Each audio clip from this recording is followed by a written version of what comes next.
Okay, so we're in January, and we're in the this is the fourth podcast, right? Yep. Yeah. So we're a bit late this month, so but we're gonna still chat about the December numbers, and we're gonna touch on some of the headlines in the media as it pertains to the real estate market, and we're gonna banter a bit. It might go really well. It could turn into a fist fight. We don't know. Yeah. So, well, how did we get here anyway? We had a couple of guests lined up, but yeah, we had guests. We had one guest lined up, and it didn't. Yeah, it didn't. They were work out delayed. perfectly. They had to. Yeah, it wasn't lined up with the schedule. So we figured, you know what, we haven't kind of done one just us back and forth talking about real estate. So we figured this is what we're gonna do this month. Maybe we'll start with recapping December, right? Sure. Right. If you want to start there. So obviously we know sales were down, right? We know that again. What was it? Down 38% sales compared to 2021. The record of what was it, 121,000, I think. Right. Sorry. Oh, you're speaking of okay. So we're speaking of total transactions. So not just December. We're talking about the year. So yeah, year over year. 2022 was down. 2022, the transactions were down. We're down to 75,000, right? That's right. Which again, we touched on it. I just want to touch on something. And what's that? We did in one of our videos. Like, it's kind of eye-opening. We have 70,000 agents in. I know. Yeah. On TREB, right? Toronto Real Estate Board, and yet with 70,000 agents, we're trying to fight for 75,000 transactions. That's what sales. So there's 150,000 ends. I guess, right? 150,000 ends, because every sale has a listing end and a buying end. Okay, so out of 150,000, we have 70,000 agents. That's like just over two, on average, 2 deals per year per agent. Per agent, right. Per agent, and another stat that's kind of interesting. So we're gonna maybe interesting to others. 43% of those agents actually did 0 deals. Yeah, it's not an easy business. People don't realize. They don't realize it, right? So 0 deals, and out of another 42% was like 0 to 5 or 1 to 5. 1 to 5. 1 to 5. So essentially, what 85% is doing 5 deals or less. So you know, what does that mean? Like, everybody knows an agent, but what kind of agent are you actually? What type of agent are you looking at? You're looking at, for the most part. You're most likely looking at either a part-time agent, a new agent, or an inexperienced agent. So anyway, I just wanted to touch on unproductive. That was or unproductive. That was something that was very enlightening when I saw those numbers, and it kind of puts things into perspective. What our industry is, right? So. So sales are down.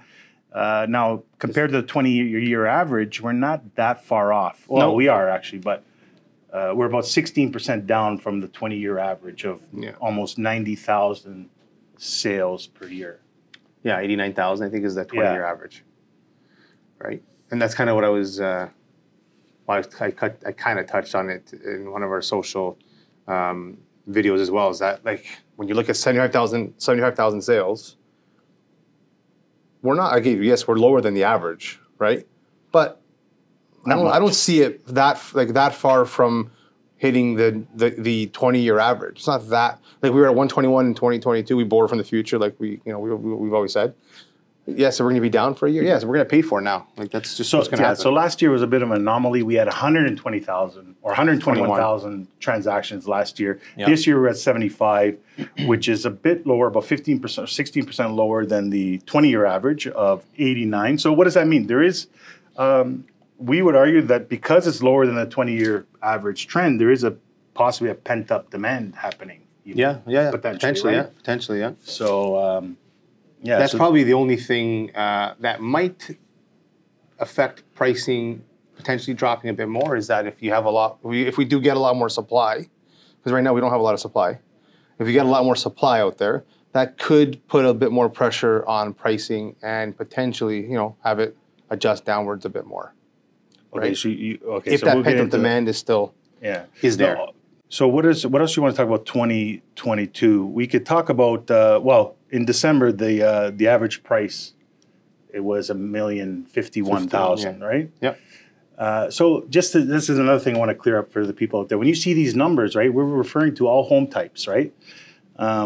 So we have detached, we have semi-detached, and we have condos. And if you really want to break up those numbers, last year what makes up that 1,051,000 is a mix of condos, semis, and detached. Like I said, now 45% were coming from detached homes.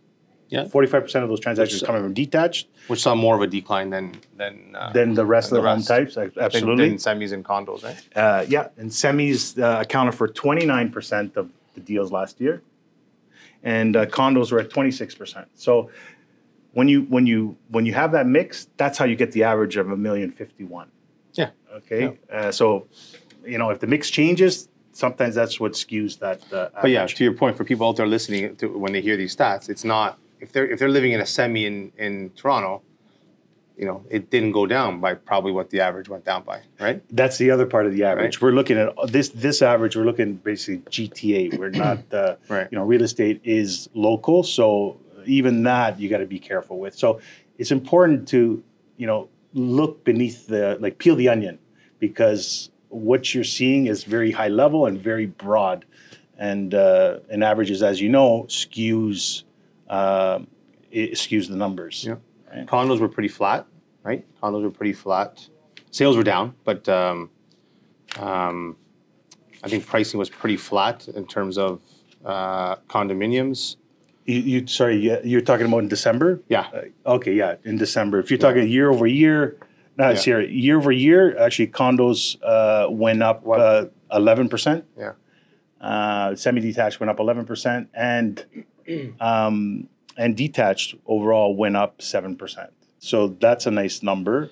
It's good to know. Now, a lot of that weight was happening from the beginning of the year.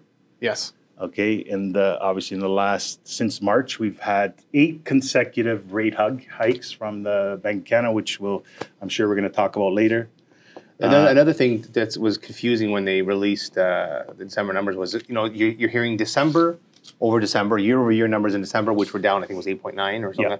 And then you're hearing the cumulative average, right? The year-to-date average for 2022 versus 2021, which was actually up 8.6%, I think, right? So that's misguiding. Not misguiding. It's just confusing for people who are listening to just headlines because they just hear, prices are down 10%, 8%. Well, yes, December to December. Wait till February comes. You're going to start seeing some big price drops because you're going to start comparing it to February, which was the peak. Yeah, which was the peak. Yeah. So when you're talking year over year, it's kind of hard. Like I said, overall in the year, we're up on average on all home types 8.6%. Right. And in the last 20 years, homes have gone up on an average of 7.8% or 7.7%. Mm-hmm. So we're not far off from the norm. We had a crazy start of the year. It obviously tapered off into, now we're getting to see normal numbers. It was kind of not normal in the beginning, obviously, right? No, not at all. From the pandemic to now, the prices have still shown positive, right? Just to your point, like this year over last year, our prices are up on average 8.6%. The year before, I think it was in 2021, I think it was 17%. The year before that, I think it was 13%. So yes, if you bought right at the peak, prices are down almost. I don't know, I think over 20%, right?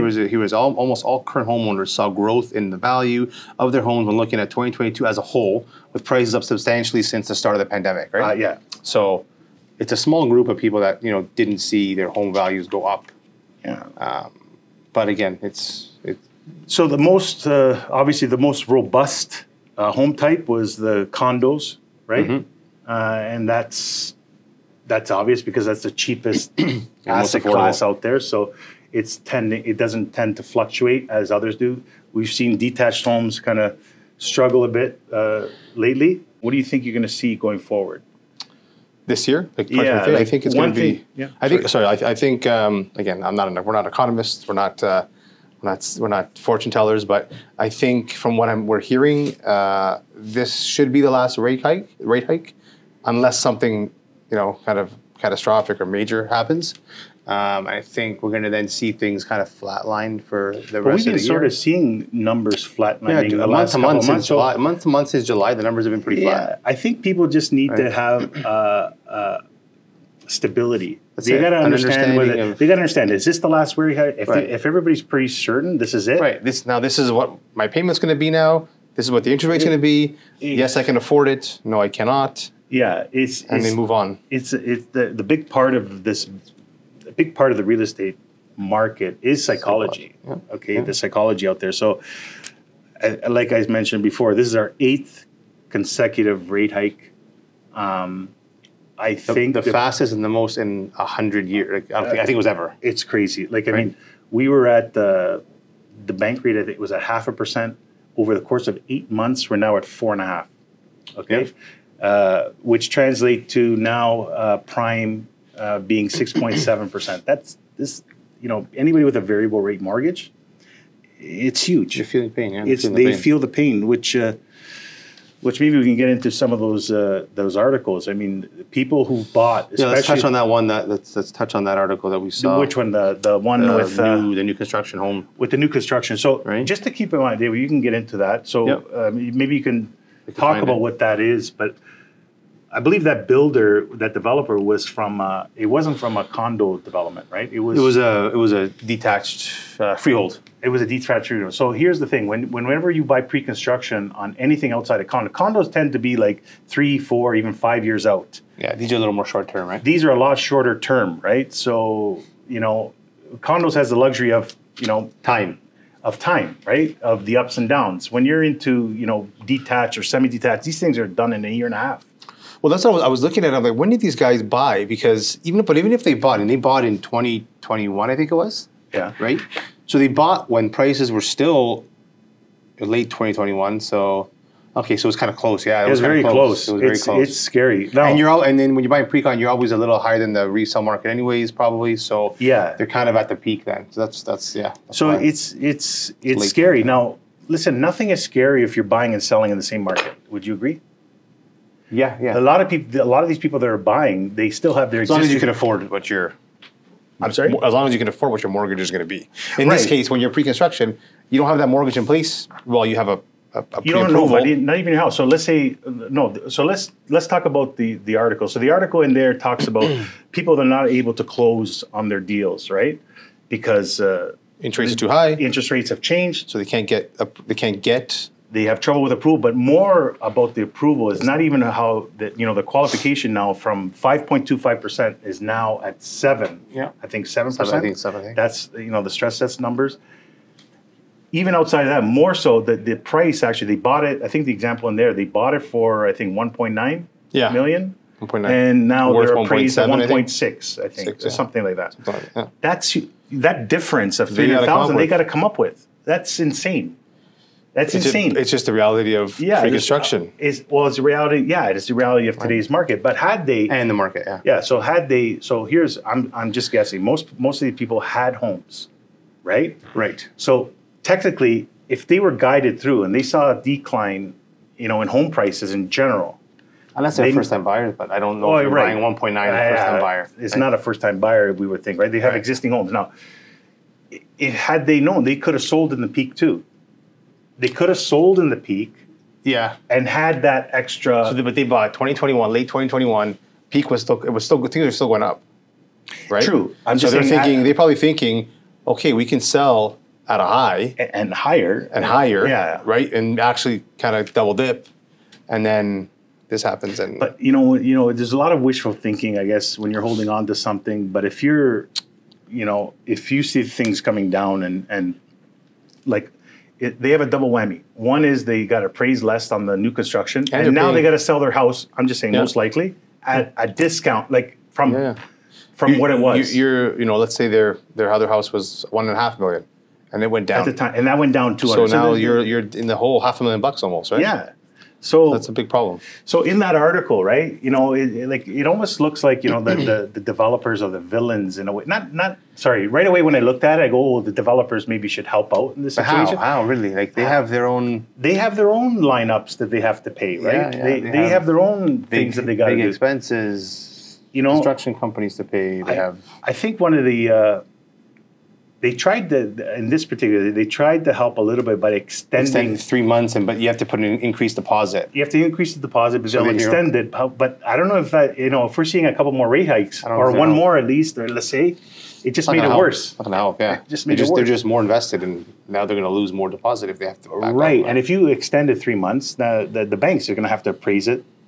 It's a really not a good option. No, ugly situation, and it's really sad if it's people that are buying this home to live in. Like I'm sure there's people here that are buying it to flip, right? They're just buying. Yeah, I'm sure there's some. I mean, that's a gamble in itself. You're an investor at that point, right? There's risks that you got to but as a homeowner, that's kind of really hard to take. This is a tough situation. Yeah. I mean, we again, most of our pre-construction is condos, and we've never. I mean, even the people that we have now, they have things that they have two and a half years to go before. Yeah. So I'm sure all this is going to be somewhat blown over. If not, it's an eye opener to actually plan better between now and the next 2.5 years. You really got to make sure that you got to kind of anticipate. Okay, what if we see a 20% drop in the market? Can I come up with that X amount of dollars, right? Yeah. Which most people can't. But I want to bring up something though. This kind of brings into an opportunity. We're seeing people with who bought pre-construction that they're actually trying to unload before they close. Yeah. So assignments. So they're called assignments. So they're basically selling their contracts before it actually has to close, and we're seeing that more and more. Right? Yeah, lots. There's a lot of people a lot of investors who actually have 3 or 4 on the go, and they just want to unload a few. They're getting nervous for the right reason, and sometimes they're trying to sell it at the prices that they like without even making any money. In fact, at a bit of a loss. They're selling it at the prices of a few years ago. In some cases. In some cases, okay? And so that... And that's just to get their deposit back, right? They just want their deposit. They can't close. They probably can't close. They're over-leveraged. Over-leveraged. And they can't close, so it's a good opportunity for someone that's looking to buy. Yeah. Now, these kind of assignments, generally speaking, you're not going to find them on MLS. You're not going to find them on Realtor.ca. No. In fact, we know about it through internal networks, but, generally speaking, developers don't let you advertise. Sometimes they don't even let you assign them. Sometimes they don't let you assign them. Exactly. Right. And those that do, there is a fee to it. Yeah. But that assignment, that's where you got to talk to your realtor, because these assignment kind of deals, it's I would say 99% of them are not. Yeah. Very few that are not on the internet or anything. It's through networks. It's bad timing, really. It's bad timing, bad timing all around. It's bad timing. I mean, first of all, we talk about it again and again. These 8 consecutive interest rate hikes in the last, since March 2nd. So is it doing its job, first of all? Is it doing its job? We've seen... I think so. Inflation now is down it's down to 6.3. 6.3. I think the month before it was at 6.8. Yeah. And then I think from June, I think it was 8.1. So it is doing its job. I mean, it is doing the goal. I mean, we got a ways to go. I think the target is 2%. Yeah. I think things are going to accelerate. I heard the same thing. From now, I heard it's going to be a little easier to get to 4 before the 2 is going to be a bit of a tougher go. And I think it's important to understand too. Real estate. I think we're seeing the impact of these interest rate hikes and if you want to, it's not deflation, I guess, but we're seeing inflation, come down, and we're seeing it in the real estate asset class sees it first before some of the other asset classes are going to see it, right? So I think we've probably taken on the brunt of our corrections in terms of pricing, and then you'll see some of the other asset classes probably follow, and then maybe into the goods and services, I guess, later on. But yeah, which brings us to, part of the outlook. We can continue a little bit about part of the outlook going forward. I think CIBC was, I think a couple of banks were mentioning that we're going to remain, we've probably seen the bottom out right now. I think for the most part. For the most part, yeah. I believe. Again, unless, I was listening to something today on the CIBC, actually, it was Benjamin Tal. And he was saying, if and when, and it might happen, where there's more supply, that will have an impact on price a bit. So there could be a bit more of a little bit more of a reduction. So when you say a bit more, you really mean a bit more, just a bit more. Yeah. I don't see Yeah. like 10% but a bit more. If there's more supply, there's going to be more choice, right? And people will have to. And prices have kind of held right now. Like they're not like we said, right? So yeah, I think they kind of held. The only thing that would affect it would be more supply. But again, if we have more demand too, then maybe that isn't a factor. So, I think who knows? we're always going to be running into that problem. I think we're still on target to have 1.3 million immigrants come in, and half a million a year. I think 500,000 for 2024. Yeah, I can't remember what exactly but that's a huge number. And out of those, I believe 30%, only 30% are going to buy homes, but 70% are going to rent. They're going to be renting. They have to go somewhere. So that's going to have an impact. I really don't see the supply changing much at all. Not at all. That's still going to be a constant. Until they address supply with demand tools. Until they address supply with supply tools, I don't think we're going to have any change in that. Yeah. To be honest. Like, making it easier for first-time homebuyers to buy. On the surface, that's good, but all it does is create more demand from first-time buyers, and then you get more, you get higher prices, right? So they have to address the supply. So just to your point, again, talking about this year in terms of real estate, and it leads to one of these articles, and it talks about is real estate is it the right time to buy real estate this year? And it was interesting to see there is opportunity actually in the multi-residential. Actually, that was an article done by Equitron. Yeah. Yeah. In the last 35 years, there's always been a positive return in the last 35 years, and there's still opportunity there in terms of other home types. There's no rush. I don't see any rush into jumping in. I know more and more people that are looking for multi-res as investments. Yeah, it's good cash flow. It's been proven in the last 35 years. It's never run into a negative return. So on average, this is what Equiton has been saying, and so there's definitely an opportunity there. For those that don't know who we're talking about, that was our last podcast. Right. So there's many ways to get into the multi-residential. You don't have to be that person to buy the building, but you can get into private equity firms like Equiton. Yeah, and buy piece. And you could be part of their through. I think I can't remember. They have some minimum investments, but you could definitely be in that market if you wanted to. You don't have to be that person to buy the building. But generally, would you say it's a good time to buy? Generally, I think you could take your time. Yeah. That's what I'm saying. Sure, so isn't it a great time? It's not a rush. I think you could still. But if you're in the market, if you're looking and over the next year, I want to buy something. I think it would be a good time. It is because interest rates are temporary, but that price point is kind of permanent right now, right? I've said this before. Prices are down, interest rates are up, and prices are down. I'd almost rather be in this kind of scenario. If you know it's temporary, if you know and not going any further up. Right. So to me, it's actually more scary to be in the market that we're in when prices were crazy and with low rates. But what's messed up is that people were lining up then to buy. Yeah, there was FOMO. There was a lot of things. It's kind of weird the way the market or buyers are. When things are going up, they're dying to buy, and then when things are going down, they're sitting on the sidelines. Which I understand. Don't get me wrong. I understand. You don't know what's happening. There's uncertainty. I totally get that. But when we had interest rates at 2.5%, and 2.5% at $1 million, now it's at 800. Let's say at which much higher rates. But that these rates are not going to be here forever. Variable rates won't be here forever. At these, we don't think at these. Yeah. In fact, fixed rates went down just recently, right? Yeah. I think you can get a fixed rate now, 5-year fixed rate. I don't know if you heard that, 4.8%. Yeah. Right. Yeah, just under 5. just under 5%. I think they just dropped. Yeah. Right? So, I mean, I'd rather be in this position. So to your question, I wouldn't be I wouldn't rush, but I wouldn't be afraid to buy it all right now.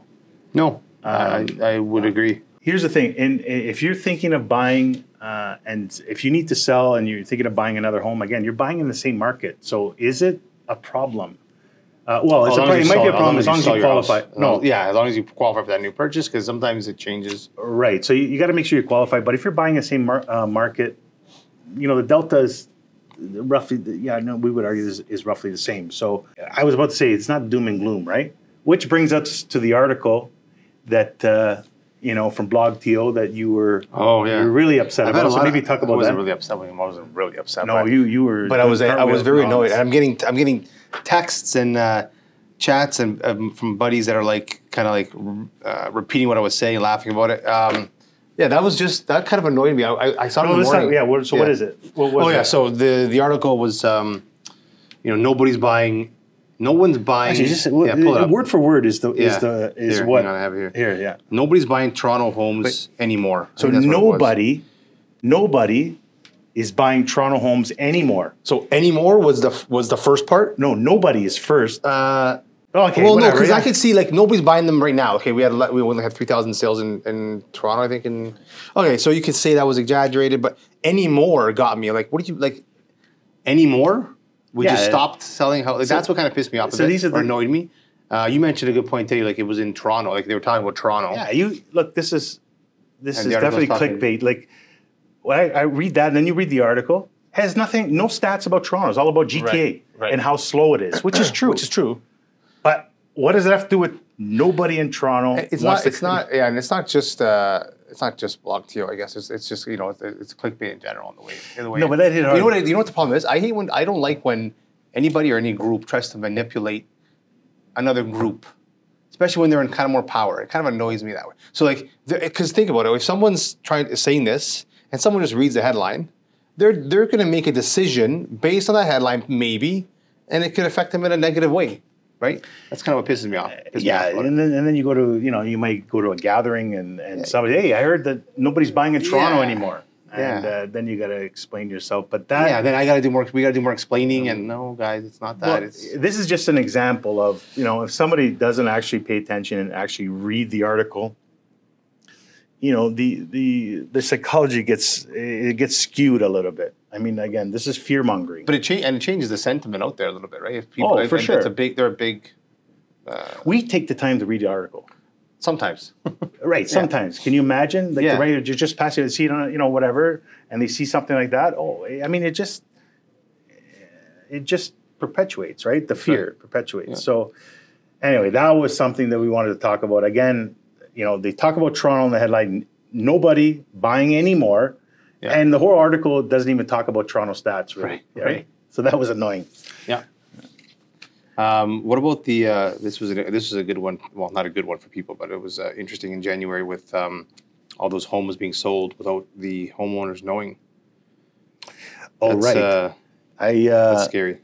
That is scary, right? It's bigger than they thought it was. So it wasn't just a few homes being sold. It was it's organized crime, right? It's happened quite a bit. And I guess what happens here, let me just pull up how does scheme so here's how that scheme works. We were kind of chatting about how does this happen? How is obviously the homeowner doesn't know, so they're not there. The realtor, I guess on the buy side, doesn't know because they're just bringing a buyer. Right. The one on the sale side, are they involved? I don't know. I mean, I guess maybe they could be. Not even. They could have fake ID. They could have fake ID. They got to fool the bank. They got to fool the lawyer. They got to fool the realtor, right? So it says how it typically works. So an organized crime group starts by looking through publicly available property records for a home without a mortgage. So that's the key too. I didn't think about that. Without a mortgage. That's key because obviously, so you're able to skip that whole process. Right. So even if you or a small mortgage that still has a lot of equity in it, they said. Or a small mortgage. One. So it's very important. This is a good point. That even if your mortgage is paid off, I guess not worth it. If there's a big mortgage, then once it gets discharged, it's not going to be enough profit for them to make it worthwhile. Is that why? No, it's actually. I sorry. The way I looked at it, maybe I'm wrong. I didn't look into it. I look at it that it's just another hurdle to go through, and it's probably more difficult. So even when your mortgage is paid off, you should have some kind of line of credit against it. Yeah. You don't have to use it, but have it, and a big one if you can. Yeah. Because that will deter, one way of deterring, fraudulent activities. So it says, from there, the groups who ultimately receive the fraudulent funds use stolen IDs and hire stand-ins to pose as tenants to gain access to the home. And other stand-ins impersonate homeowners to mortgage or sell it. A lot of times they're petty criminals. They get paid $5-10 grand to stand in. There's definitely a group, involved, right? So then after that, the mortgage or sale happens quickly. For the sales, the fake homeowner often accepts the first reasonable offer, right? In most instances, I just don't understand even the seller. Like, how are they not talking? How is the selling agent not discussing it with the true? Oh, I guess they're just being hired. They're being hired by fake people in the first place. Yeah. I mean, I'll be honest. Look, would we know? What is our obligation? We have to. That's what they're talking about, changing what's required in terms of. But we're already ID. We have to get ID. Yeah, one piece of ID. So they're saying there should be more ID. More ID. More ID, which I can. So I mean, those guys can come up with more ID. Right. And what else though? We do our due diligence. I mean, I wouldn't. I guess the home would have to be. They have to be not home. Like obviously the homeowner, like someone comes to my house, like I can't be there. Obviously it's not going to happen. They'd have to understand. So they have to know that they're away, that's right. Or it's a vacant home. A vacant home, right? Which we got to talk about too. Yeah. Right. But what I got out of this is for everybody out there. Know your clients? No. Well, know our client. I'm talking about the people to avoid this kind of thing, especially the snowbirds, right? Yeah. In order to avoid it, make sure there's some kind of line of credit against your property. Again, you just have the line of credit. You don't have to use it. But have one in there. This will deter that kind of fraud, right? So that was what I got out of it. That was the main thing out of it. Yeah, me too. The vacancy, the declaration. Which is kind of, I think, is due in another a few days, right? Week, February 2nd. Yeah, we have for February 2nd. Now, people are kind of, some people are. They're kind of annoyed, right? No. Some people are, believe it or not, they're kind of aloof about it. Like, well, annoyed because they don't think the government's done a good enough job of actually advertising it, right, and giving the proper lead time to do this. it. So, let's say you have a rental, and it wasn't rented right now, and you kind of just found out about this in January or December. You got to find a tenant now so that it's not vacant. Is it work like that, or can you have an excuse that it is up for sale now? Like, I mean, I'm sure you can. There's a transition. I'm sure you can, but you have to. Yeah. So, listen. The main thing is you got to declare it because the first thing is you got to declare, do your due diligence, and you have to go. Some people say, "Oh, I never received the yellow, letter," but you can go online and do this. Yeah.